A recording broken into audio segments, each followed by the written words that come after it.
Hey there. So you need an AK-FK switch that is as simple as stick but gets the job done. So assuming you already have your deformers in place and also IK controllers, let's move on. So firstly, make sure that your IK controller is not sticking outside like some people do, but is aligned with the deformer, and the deformer has copy rotation targeting the IK controller. So in order to switch our setups, let's add a new bone parented to the shoulder. It should be parented to the bone that is outside of your IK chain, because otherwise you will get a circular dependency and it will cause at least lagging in movement or even some unpredictable madness when you move your controller. Let's rename it and assign a proper shape. Next we go to our IK constraint and add a new driver. Paste expression like this and set target to our switcher. Type to average scale, space to local. What it does, it's set an influence to 1 when the scale is 1, and when the scale is 0.5, the influence will be 0. Like this. So we copy this driver and paste it into our hand deformer as well.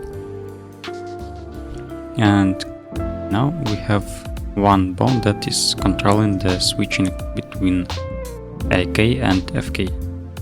You can use a property bone, but I prefer a standalone controller instead of searching through menus.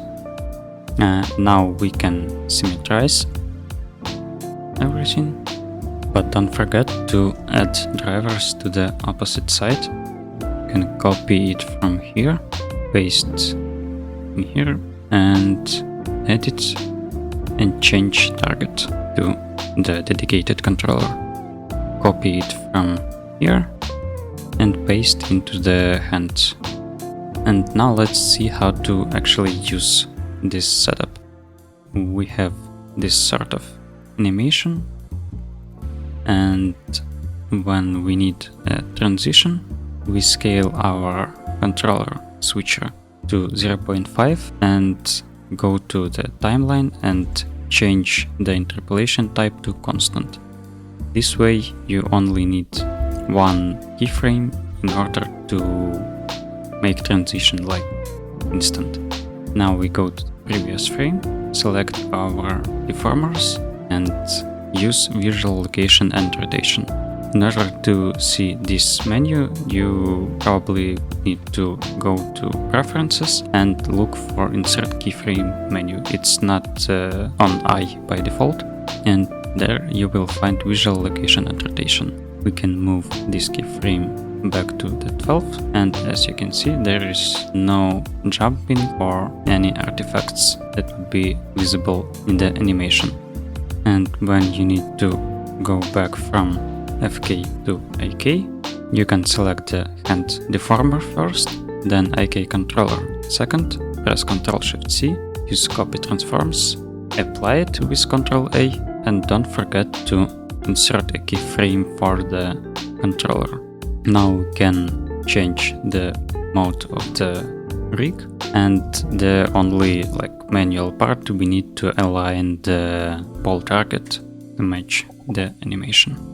It may take a bit of time, but usually it's not super complicated. And with that you have a super easy IK-FK switch that is more or less comparable to use, except aligning the ball target, but it's not too complicated. So thank you for watching, and as always, good luck with your art.